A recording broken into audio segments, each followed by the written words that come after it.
स्वागत है आपका पीएस इंडियन फ्यूचर में, जहां हम आपको पढ़ाते हैं केमिस्ट्री और फिजिक्स पूरे ताकत के साथ, और पढ़ाने के साथ साथ समझाने की भी कोशिश करते हैं। तो उसी की सीरीज में हम लेकर आए हैं क्लास 10th के चैप्टर नंबर 1, जिसका नाम क्या है साइंस का, जिसका नाम है रासायनिक अभिक्रिया एवं समीकरण। दोस्तों, इस वीडियो को देखने के बाद, मतलब ये 1 शॉर्ट वीडियो है, इसको आप अगर देखते हैं तो पूरा चैप्टर एक ही बार में रिवाइज हो जाएगा। तो चलिए स्टार्ट करते हैं कि रासायनिक अभिक्रिया एवं समीकरण क्या होता है। तो उसमें सबसे पहले हम जान लेते हैं परिवर्तन क्या होता है। तो परिवर्तन का मतलब होता है बदलाव। पहले किसको जानेंगे? परिवर्तन हुए, और परिवर्तन का मतलब होता है बदलाव। तो परिवर्तन का मतलब होता है बदलाव। परिवर्तन का मतलब होता है बदलाव। और बदलाव जो होता है, जो परिवर्तन होते हैं वो 2 प्रकार के होते हैं। एक होता है रासायनिक परिवर्तन, एक होता है भौतिक परिवर्तन। जैसे अगर हम पूछें आपसे बल्ब का जलना कौन सा परिवर्तन हो सकता है? मतलब ये भी तो एक परिवर्तन है। पहले बल्ब मतलब ऐसे रहता है, फिर जब उसको हम करंट देते हैं तो जलने लगता है। बर्फ का पिघलना, लोहे में जंग लगना, या फिर हम बोले जल का वाष्प में परिवर्तन होना। इसके आधार पे हम जो है कि परिवर्तन को देखकर 2 भागों में इसको बांट दिए, एक तो भौतिक परिवर्तन, एक रासायनिक परिवर्तन। तो भौतिक परिवर्तन क्या होता है? जिसमें पदार्थ के केवल भौतिक गुण बदलते हैं।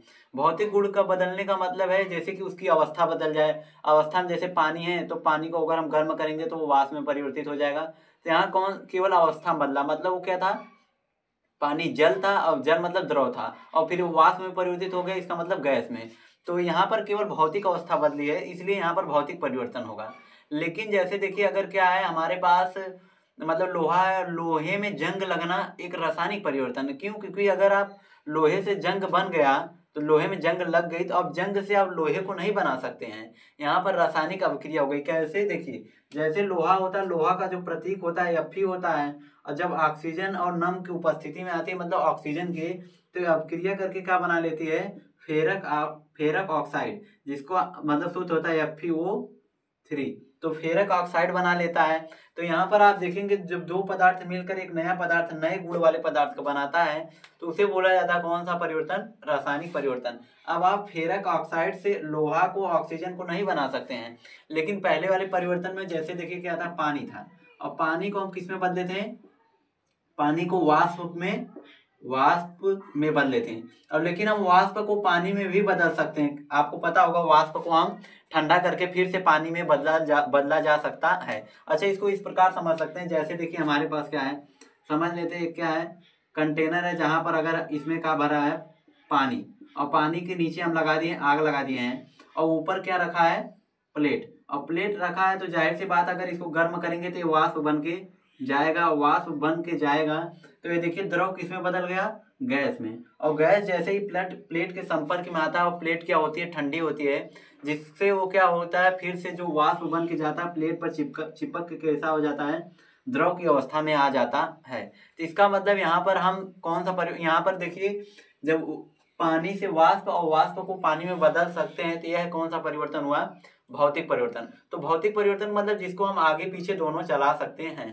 तो इस पर ज्यादा हम समय वेस्ट नहीं करते हैं, अब चलते हैं रासायनिक अभिक्रिया क्या होता है उसको समझते हैं। रासायनिक अभिक्रिया, क्योंकि पूरे चैप्टर को हमें बहुत ही जल्दी समाप्त करना है, और सारी चीजों को समझते हुए।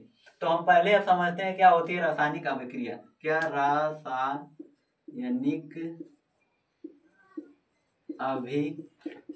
अभिक्रिया। तो रासायनिक अभिक्रिया क्या होता है? रासायनिक अभिक्रिया का जो डिफिनीशन है, जब 2 या 2 से अधिक पदार्थ, जब 2 मतलब देखिए यहाँ पर एक ए मान लेते हैं, एक ए, जब 2 पदार्थ मिलकर एक पदार्थ का निर्माण कर देते हैं और नए गुणधर्म वाले पदार्थ का निर्माण करते हैं, तो वहां पर कौन सी अभिक्रिया होती है? रासायनिक अभिक्रिया।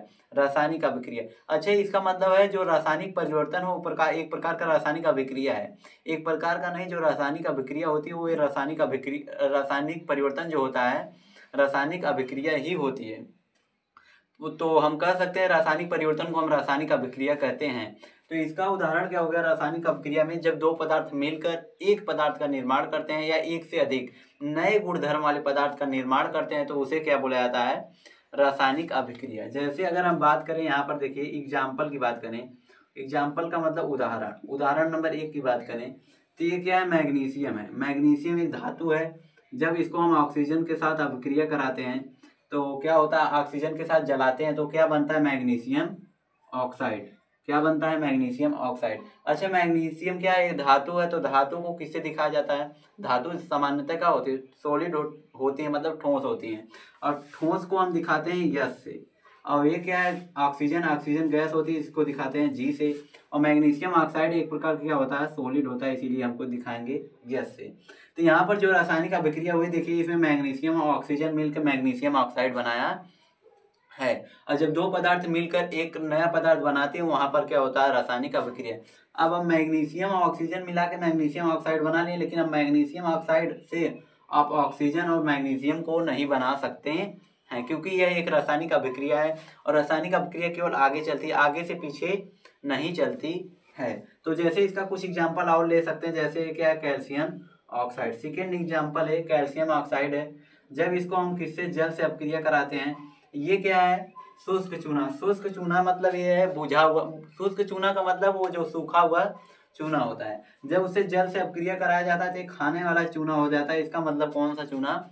बुझा हुआ चूना। अब कुछ इसका सूत्र कुछ इस प्रकार होता है, CaOH का होल 12। तो हम इसको लिख सकते हैं, यह कौन सा चूना है?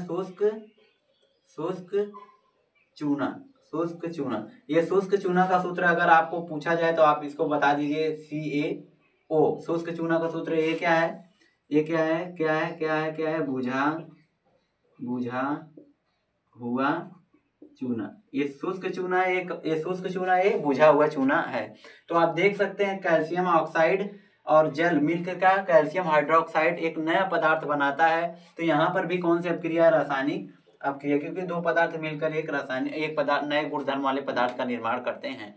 ऐसा नहीं कि हमेशा एक ही दो पदार्थ मिलकर या तीन पदार्थ मिलकर एक पदार्थ बनाएंगे, और कई बार ये होगा कि एक ही पदार्थ टूटकर एक से अधिक पदार्थ बनाते हैं। जब टूटेगा तो जाहिर सी बात है, एक पदार्थ टूटेगा तो दो ही में, जैसे एक पदार्थ है अगर टूट रहा है तो दो या तीन में टूटेगा ना। तो इसका मतलब हम कह सकते हैं, जब एक पदार्थ टूटकर दो या दो से अधिक पदार्थ बनाता है, वो भी रासायनिक अभिक्रिया होती है। लेकिन हमें एक डिफिनीशन याद रखनी है, जब दो पदार्थ मिलकर एक पदार्थ बनाते हैं तो वहां पर कौन सी अपक्रिया होती है? रासायनिक अभिक्रिया। उसे रासायनिक अभिक्रिया कहते हैं। जब दो या दो से अधिक पदार्थ मिलकर एक नए गुणधर्म वाले पदार्थ का निर्माण करते हैं तो उसे रासायनिक अभिक्रिया कहते हैं। कोई दिक्कत नहीं होनी चाहिए। अब देख लेते हैं रासायनिक अभिक्रिया के प्रकार।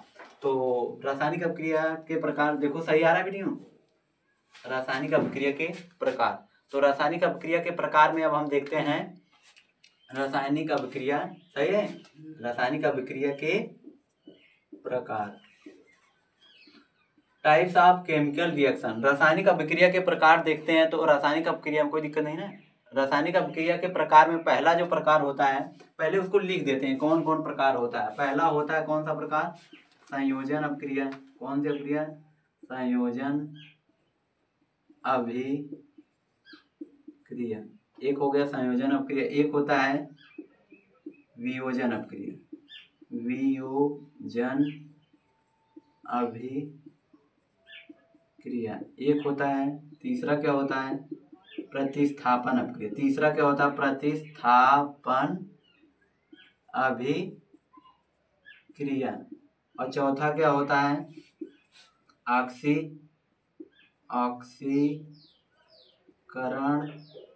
ऑक्सीकरण अभिक्रिया। और दूसरा क्या होता है? अपचयन अभिक्रिया। दूसरा नहीं, पांचवा कौन सी अभिक्रिया होता है? अपचयन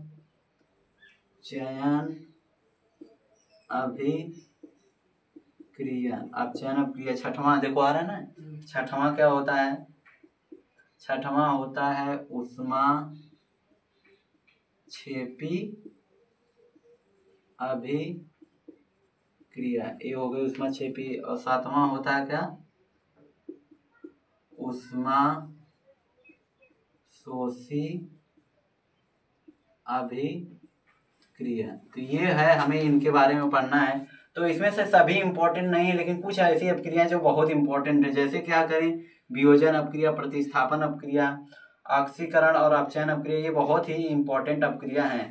ये सब इंपॉर्टेंट ही है, सबके बारे में हम लोग पढ़ने वाले हैं। तो पहले देख लेते हैं संयोजन अभिक्रिया किसे कहते हैं। तो संयोजन का मतलब आप तो समझ रहे होंगे। संयोजन का मतलब जब दो या दो से अधिक पदार्थ मिलकर एक पदार्थ बना लेते तो उसे संयोजन अभिक्रिया कहते हैं। जब दो या दो से अधिक पदार्थ, जैसे अगर हम बात करें एग्जाम्पल की, जो रासायनिक अभिक्रिया में दो एग्जाम्पल दिए थे हम, वो किसके ही थे, संयोजन अभिक्रिया के ही थे। देखिए जैसे क्या मैग्नीशियम एक पदार्थ है, एक पदार्थ मैग्नीशियम है, यहाँ पर इसको यश से दिखा देते हैं। रासायनिक अभिक्रिया को लिखने का पूरा तरीका होता है कि अगर आप मैग्नीशियम है तो ये धातु है, और धातु को हम यश से दिखाते हैं तो उसके बगल में लिख दिए, और हम उसकी अभिक्रिया जब हम कराते हैं किससे, ऑक्सीजन से, ऑक्सीजन की उपस्थिति में उसको जलाते हैं, तो ऑक्सीजन क्या है, गैस है, तो इसको जी से दिखा दिए। तो जैसे ही अपक्रिया करता है तो क्या बना लेता है, मैग्नीशियम ऑक्साइड। तो मैग्नीशियम ऑक्साइड बना, तो आप देख सकते हैं यहाँ पर एक पदार्थ मतलब दो पदार्थ मिलकर एक पदार्थ बनाया है जिसका नाम है मैग्नीशियम ऑक्साइड, इसे पढ़ेंगे मैग्नीशियम ऑक्साइड। तो यहाँ पर कौन सी अपक्रिया होगी, संयोजन अपक्रिया होगा, क्योंकि यहाँ पर दो पदार्थ मिलकर एकल पदार्थ का निर्माण करते हैं। तो यहाँ पर कौन सी अपक्रिया हुई, संयोजन अपक्रिया। तो अब देख लेते हैं वियोजन अपक्रिया, मतलब संयोजन अपक्रिया के एग्जाम्पल और देख लेते हैं।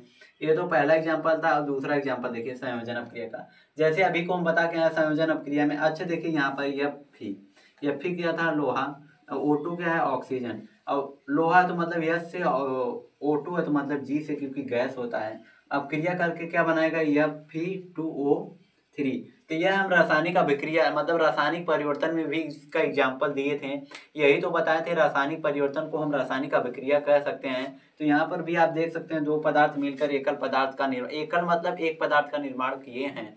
तो यहाँ पर भी कौन सी अपक्रिया हुआ, यहाँ पर कौन अपक्रिया हुई, संयोजन अपक्रिया हुई, क्योंकि दो पदार्थ मिलकर एक पदार्थ का निर्माण किए हैं। तो अब चलिए देखते हैं क्या, ये तो क्या था, संयोजन अपक्रिया। अब वियोजन अपक्रिया के कुछ एग्जाम्पल देख लेते हैं। तो अब उसको इसके लिए इसको साफ करते हैं, वियोजन अपक्रिया के एग्जाम्पल को समझते हैं। आपको कुछ नहीं, केवल आपको प्रैक्टिस करना, मतलब कि यह क्लास इस प्रकार है कि आप इसको देखें, ध्यान से समझें और रिवीजन करें। लिखने की कोई ज़रूरत नहीं है, तो अगर आपको कुछ लिखना तो आप लिख सकते हैं, लेकिन हाँ, ये क्लास का मकसद ये है कि आप क्लास में ही पूरे चैप्टर को रिवाइज कर लें। तो चलिए अब देखते हैं वियोजन अपक्रिया। तो वियोजन अपक्रिया में अगर एग्जाम्पल लें तो इसका नाम क्या है, कैल्शियम कार्बोनेट। कैल्शियम कार्बोनेट ये क्या होता है, चूने पत्थर का सूत्र होता है। तो मतलब कि पत्थर का सूत्र भी कह सकते हैं। जब इसको हम क्या करते हैं, गर्म करते हैं, और गर्म करने का प्रतीक ये होता है, किसी भी रासायनिक अपक्रिया को दिखाने में जितने मतलब चीज़ों का उपयोग होता है उसी को हम कह सकते हैं रासायनिक अपक्रिया को लिखने की विधि। खिड़की को मतलब जो पर्दा इधर उधर हो रहा है उसको सही करो। तो ये क्या है, कैल्शियम कार्बोनेट। तो कैल्शियम कार्बोनेट को जो हम क्या करते हैं, गर्म करते हैं, ये दो भागों में बढ़ जाता है, एक कैल्शियम ऑक्साइड में और एक कार्बन डाइऑक्साइड में। एक चीज बता देता हूँ आपको, किसी भी चीज को गर्म या फिर जलाया जाता है तो वहां पर जनरली क्या होता है, सामान्यतः वहां पर होता है कि कार्बन डाइऑक्साइड गैस निकलेगी। जैसा कि आप यहाँ पर देख सकते हैं, जब कैल्शियम कार्बोनेट को गर्म किया जा रहा है तो कैल्शियम ऑक्साइड के साथ साथ कार्बन डाइऑक्साइड गैस निकल रही है। तो अब देख सकते हैं आप यहाँ पर एक पदार्थ टूटकर दो पदार्थ बनाए, एक तो कैल्शियम ऑक्साइड, एक कार्बन डाइऑक्साइड। और कार्बन डाइऑक्साइड बनी तो इसको ऐसे उड़ा देते हैं, क्योंकि जब गैस होती है वो उड़ जाएंगी तो ऊपर, तो यहाँ पर क्या बना, कार्बन डाइऑक्साइड जो उड़ गई, तो उसको दिखाने का तरीका, गैस को दिखाने का तरीका। तो ठीक है, ये सॉलिड है, यहाँ पर आप यस से दिखा सकते हैं, यहाँ पर भी यस से दिखा सकते हैं। तो ये क्या था, वियोजन अपक्रिया का प्रकार। तो वियोजन अपक्रिया का एक और एग्जांपल देख लेते हैं वियोजन अपक्रिया का। वियोजन का मतलब होता क्या, तोड़ना, और तोड़ने का मतलब जैसे देखिए HCl है, क्या है, HCl है। अब HCl को जब हम जल में घोला जाता है तो आपको पता होगा ये एक प्रकार का अम्ल है। जब इसको हम जल में घोलते हैं तो ये H+ और Cl- में टूट जाता है। तो आप देख सकते हैं जो HCl है दो भागों में बढ़ चुका है, तो इसका मतलब यहाँ पर भी कौन सी अपक्रिया है, वियोजन अपक्रिया। क्यों, क्योंकि जो HCl एक चीज था अब कितने चीजों में बढ़ चुका है, दो चीजों में, तो यहाँ पर भी वियोजन अपक्रिया है। तो अब आगे देख लेते हैं कौन सी अपक्रिया, प्रतिस्थापन अपक्रिया। कौन सी अपक्रिया, प्रतिस्थापन अपक्रिया। प्रतिस्थापन अपक्रिया को अच्छे से समझते हैं क्योंकि बहुत ही इंपॉर्टेंट अपक्रिया है। तो रासायनिक अपक्रिया एवं समीकरण में सबसे इम्पोर्टेंट जो क्वेश्चन है प्रतिस्थापन अपक्रिया को तो नहीं, लेकिन हाँ बहुत ज़्यादा इम्पोर्टेंट है। तो इसको देखते हैं। ये कुछ इस प्रकार है, प्रतिस्थापन का मतलब कि इस प्रकार है। देखिए जैसे क्या कहते हैं, एक क्रियाशीलता पर आधारित है। जैसे क्या होता है, कुछ अधिक क्रियाशील धातु होती हैं, कुछ कम क्रियाशील होती हैं। इसका मतलब जैसे हम चैप्टर नंबर 3 में पढ़ेंगे या फिर आप पढ़े होंगे क्या संक्रियता श्रेणी, जिसमें पोटेशियम, सोडियम, मैग्नीशियम, कैल्शियम ये सब क्या होते हैं, ऊपर होते हैं, जबकि कॉपर, लोहा, चांदी ये सब क्या होते हैं, नीचे होते हैं। तो कम क्रियाशील होते हैं, जो ऊपर होते हैं वो अधिक क्रियाशील होते हैं। तो कहा जाता है जो अधिक क्रियाशील धातुएं होती हैं वो कम क्रियाशील धातुओं को उनके यौगिक से, उनके लवण यौगिक से उन्हें विस्थापित कर स्वयं उसका स्थान ले लेते हैं। विस्थापन बोले या प्रतिस्थापन बोले एक ही चीज है ना। जैसे समझते हैं इसको प्रतिस्थापन अपक्रिया में, तो जैसे यहाँ पर ये क्या है, जिंक है, क्या है, जिंक। अच्छे समझते हैं जिंक क्या सॉलिड होता है, इसको यस से दिखा दिए। तो जब हम इसको कॉपर सल्फेट से अपक्रिया कराते हैं तो कॉपर सल्फेट क्या होता है, एक विलयन है, AQ से दिखाएंगे क्योंकि एक्वा मतलब विलयन, विलयन वाला रूप है, तो इसको AQ से दिखा दिए। और जैसे इससे अपक्रिया कराया जाता है तो देखिए क्या बनता है। यहाँ जो कॉपर होता है कम क्रियाशील होता है किससे, जिंक से। तो कॉपर अगर अधिक क्रियाशील है तो कॉपर क्या करेगा, मतलब कॉपर कम क्रियाशील है जिंक से, तो जिंक अधिक क्रियाशील है तो जाके कॉपर को हटा देगा और उसके स्थान पे स्वयं चला जाएगा। क्योंकि ऐसा करके खुश होंगे तो जाहिर सी बात है खुश वाला काम ही करेंगे। तो एक बन जाएगा जिंक। अब देखिए यहाँ से कॉपर हट गया तो जिंक आ गया, इसके साथ कौन लगा है, सल्फेट, तो जिंक सल्फेट। और कॉपर कहाँ चला गया, बाहर चला गया, तो ये बन गया क्या, जिंक सल्फेट। तो आप देख सकते हैं यहाँ पर जो अधिक क्रियाशील तत्व है मतलब जिंक है वो कम क्रियाशील तत्व जैसे कॉपर को उसके यौगिक से हटाकर स्वयं उसके स्थान पर फिट हो गया। तो यह कौन सी अपक्रिया हुआ, विस्थापन अपक्रिया। इसका एक एग्जांपल और देख लेते हैं। अच्छा देखिए क्या यह अपक्रिया होगी या फिर नहीं होगी, तो क्यों नहीं होगी।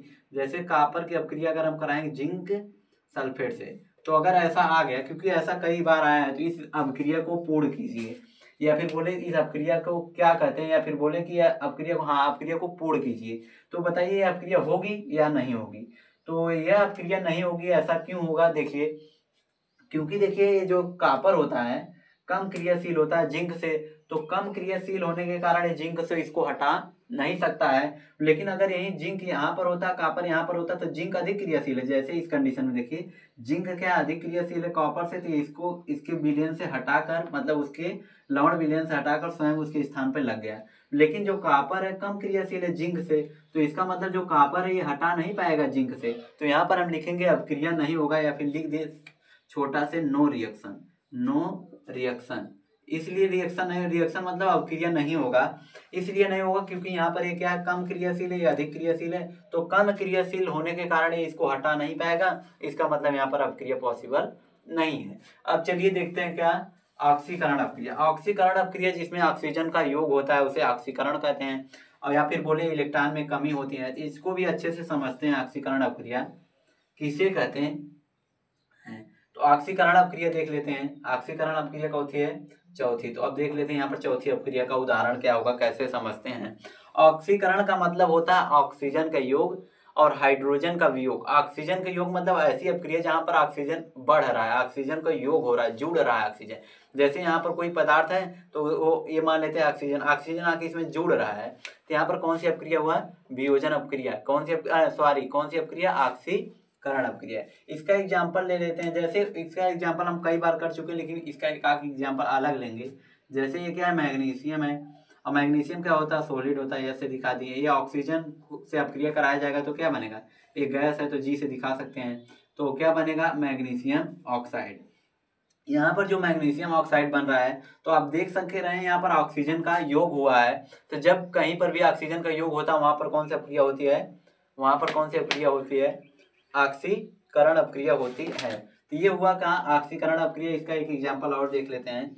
तो ऐसा भी बोल सकते हैं जहां पर इलेक्ट्रॉन की क्या होती है, कमी होती है। इलेक्ट्रॉन की कमी का मतलब इलेक्ट्रॉन निकल रहे हैं, सही है, इलेक्ट्रॉन की कमी हो रही है। तो इलेक्ट्रॉन की कमी जैसे अगर हम बात करें, ये क्या है, सोडियम है, और सोडियम के पास कितने इलेक्ट्रॉन होते हैं, 11, क्योंकि इसका इलेक्ट्रॉनिक विन्यास देखिए 2, 8, 1 होता है इसका इलेक्ट्रॉनिक विन्यास। इसके मतलब इसमें 11 इलेक्ट्रॉन होते हैं। और जैसे ही एक इलेक्ट्रॉन को त्यागेगा तो क्या बना लेगा, सोडियम प्लस। क्या बना लेगा, सोडियम प्लस। अब अच्छा बताइए, सोडियम प्लस है तो इधर कितने इलेक्ट्रॉन है, 11 इलेक्ट्रॉन। इधर कितने इलेक्ट्रॉन है, जाहिर सी बात है प्लस बना होगा, तो इसका मतलब यहाँ से इलेक्ट्रॉन निकले होंगे, और अगर इलेक्ट्रॉन निकले होंगे, कितने इलेक्ट्रॉन, एक प्लस बना है तो इसका मतलब एक इलेक्ट्रॉन निकला है, तो यहाँ पर कितने इलेक्ट्रॉन बचे, 10 इलेक्ट्रॉन। अब यहाँ पर आप देख सकते हैं इस अभिक्रिया में बोले या फिर इस कंडीशन में इलेक्ट्रॉन की कमी हुई है, और जहां पर भी इलेक्ट्रॉन की कमी होती है वहां पर ऑक्सीकरण अपक्रिया होती है। तो इसका मतलब यहाँ पर ऑक्सीकरण अपक्रिया होती है। लेकिन द्रव्यमान संरक्षण के नियम के अनुसार रासायनिक अपक्रिया में जितना पदार्थ भाग ले रहा है और रासायनिक अपक्रिया के बाद जितना बन रहा है वो दोनों बराबर होना चाहिए। तो उसके अकॉर्डिंग यहाँ पर क्या है, 11 इलेक्ट्रॉन है, तो इसका मतलब इसका द्रव्यमान अधिक होगा, यहाँ पर मतलब कि 10 इलेक्ट्रॉन तो कम होगा। तो दोनों तरफ का हमें बराबर करना इसलिए जरूरी क्योंकि रासायनिक मतलब कि द्रव्यमान संरक्षण नियम को फॉलो करने के लिए, मतलब उसको कंप्लीट करने के लिए। तो इधर एक इलेक्ट्रॉन हम जोड़ देंगे, तो जैसे एक इलेक्ट्रॉन इधर जोड़ दिए तो ये 10, एक 11 हो गया, क्योंकि इसमें 10 है, एक 11 हो गया, और इधर पहले से 11 थे, तो दोनों तरफ बराबर हो गया। तो ये क्या था, ऑक्सीकरण अपक्रिया। अब देख लेते हैं कौन सी अपक्रिया, अपचयन अपक्रिया। अपचयन अपक्रिया का मतलब जहां पर हाइड्रोजन का योग हो तो उसे क्या कहेंगे, और जहां पर हाइड्रोजन का योग हो और इलेक्ट्रॉन की संख्या में वृद्धि हो, तो आप उसको देख लेते हैं कौन सी अपक्रिया, अपचयन अपक्रिया। अपचयन अपक्रिया 5वें नंबर की अपक्रिया है, ये सब हो चुके हैं, 5वें नंबर की अपक्रिया है, तो 5वें नंबर की अपक्रिया को देख लेते हैं। इसको दिया बंद करके चालू करो। सही सही सही। तो क्या हुआ, अब देख लेते हैं कौन सी अपक्रिया, अपचयन अपक्रिया। अपचयन अपक्रिया का होता है 5वां अपक्रिया, उसको देख लेते हैं। अपचयन अपक्रिया का मतलब जहां पर हाइड्रोजन का योग होता है। अपचयन अपक्रिया जहां हाइड्रोजन का योग लेकिन ऑक्सीजन का वियोग होता है उसे अपचयन अपक्रिया कहते हैं। या तो सिंपल सा बोले तो जहां में इलेक्ट्रॉन में वृद्धि होती है। इलेक्ट्रॉन में वृद्धि का मतलब इसको समझते हैं। पहले तो हम समझ लेते हैं हाइड्रोजन का योग। जैसे आप देखिए ये क्या है, हाइड्रोजन का योग मतलब अगर हम कौन सा एग्जांपल ले सकते हैं इसका, ये देखिए यहाँ पर अगर हम बात करें हाइड्रोजन का योग, ये क्या है, Na मतलब सोडियम है, और जब हाइड्रोजन से अपक्रिया कराया जाएगा तो क्या बनेगा, सोडियम हाइड्राइड, तो NaH। तो यहाँ पर आप देख सकते हैं हाइड्रोजन का योग हुआ। अगर यहाँ पर हाइड्रोजन का योग हुआ तो इसका मतलब यहाँ पर कौन सी अपक्रिया, यहाँ पर कौन सी अपक्रिया मेरे भाई, कौन सी अपक्रिया, अपचयन अपक्रिया। क्यों, क्योंकि यहाँ पर क्या हुआ है, हाइड्रोजन का योग हुआ है। अब देख लेते हैं इसका एक एग्जांपल और, जैसे जहां पर इलेक्ट्रॉन में वृद्धि हो रही, मतलब इलेक्ट्रॉन में वृद्धि का मतलब समझते हैं। इसका एक एग्जांपल हो गया, तो एक एग्जांपल और देखिए, ए नाम दे देते हैं, इसका नाम बी दे देते हैं। तो इसका एग्जांपल क्या हो जाएगा, जैसे देखिए क्लोरीन है, क्लोरीन के पास कितने इलेक्ट्रॉन, क्लोरीन के पास 17 इलेक्ट्रॉन। लेकिन क्या होगा, रासायनिक अपक्रिया में आपको पता है एक इलेक्ट्रॉन ये लेता है, तो क्या बन जाएगा, क्लोरीन माइनस। तो जैसे यहाँ पर क्लोरीन माइनस हो गया, तो कैसे माइनस हुआ, जरूर से एक इलेक्ट्रॉन ये लिया होगा।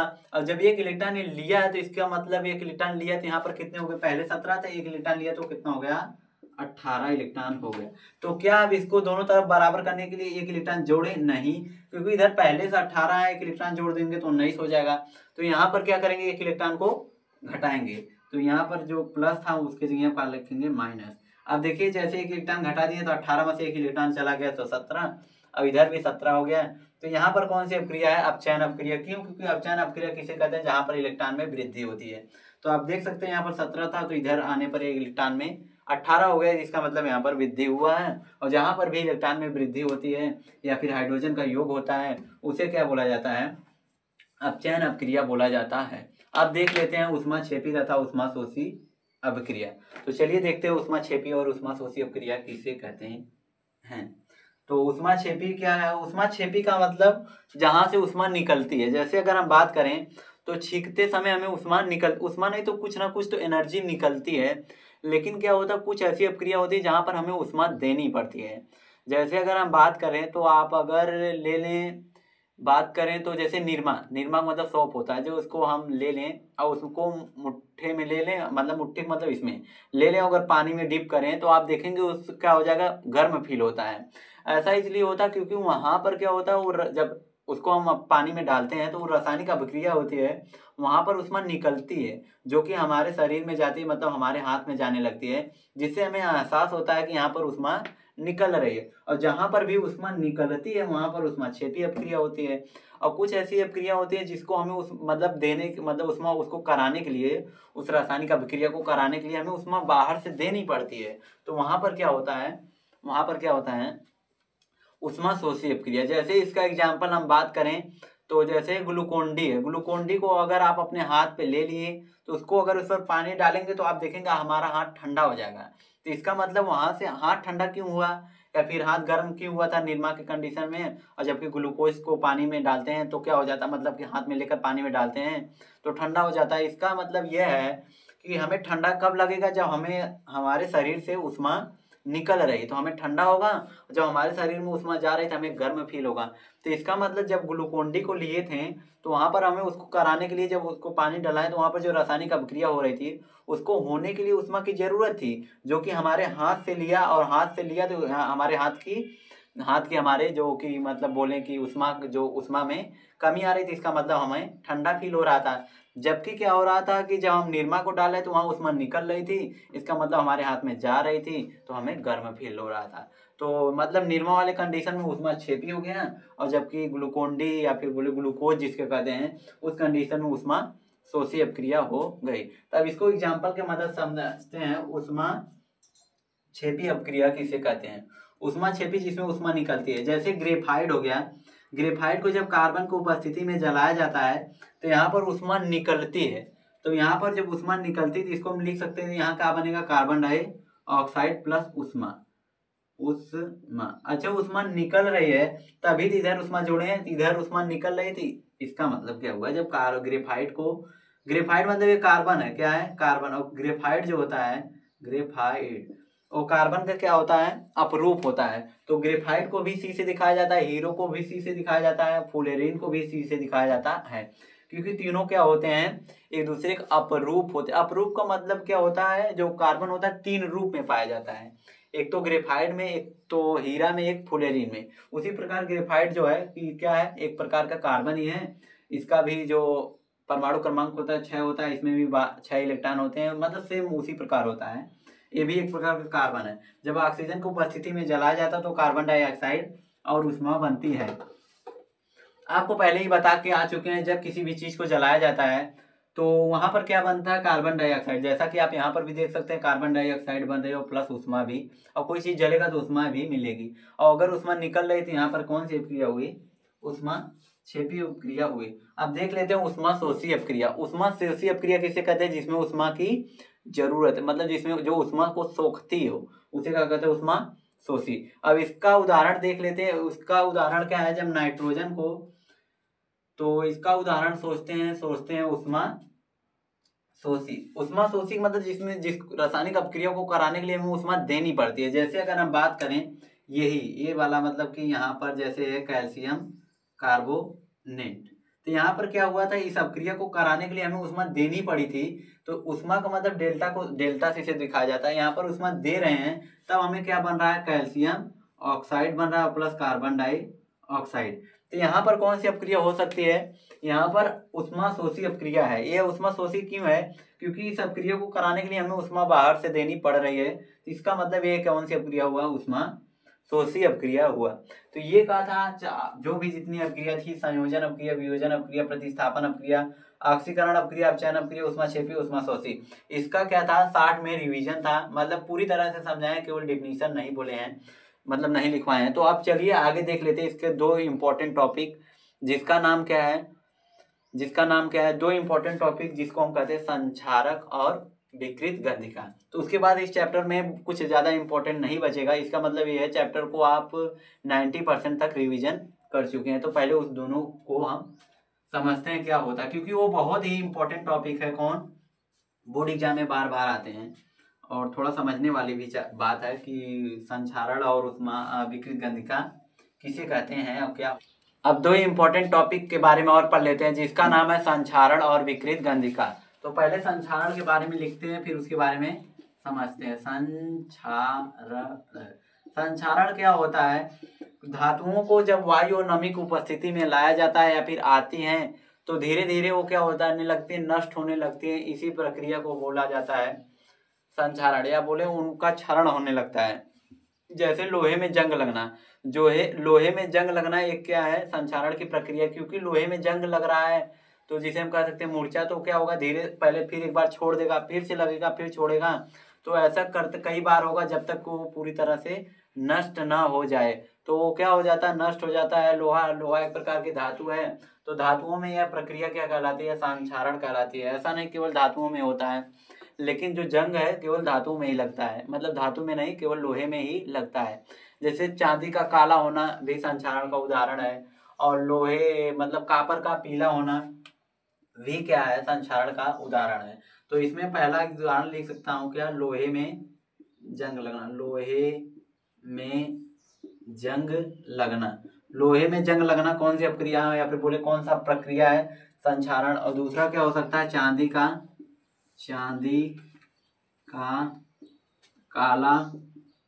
काला होना। चांदी का काला होना भी क्या है, रासायनिक अपक्रिया मतलब संक्षारण की प्रक्रिया है। तो ये था संक्षारण। संक्षारण को अच्छा उपाय क्या है कि इसको हम दूर कैसे कर सकते हैं या फिर कम कैसे कर सकते हैं। पहली बात तो ये है कि संक्षारण किस कारण होता है। संक्षारण क्यों होता है कि जब धातु में वायु और नमी की उपस्थिति में आती है। तो पहला कारण यही है कि उसको हम वायु और नमी से, मतलब पहला उपाय यही है कि उनको वायु और नमी से दूर रखें, तो जिससे उनसे संक्षारण से बचाया जा सकता है। और दूसरा हम क्या है, उसको पेंट कर दें तो भी बचाया जा सकता है।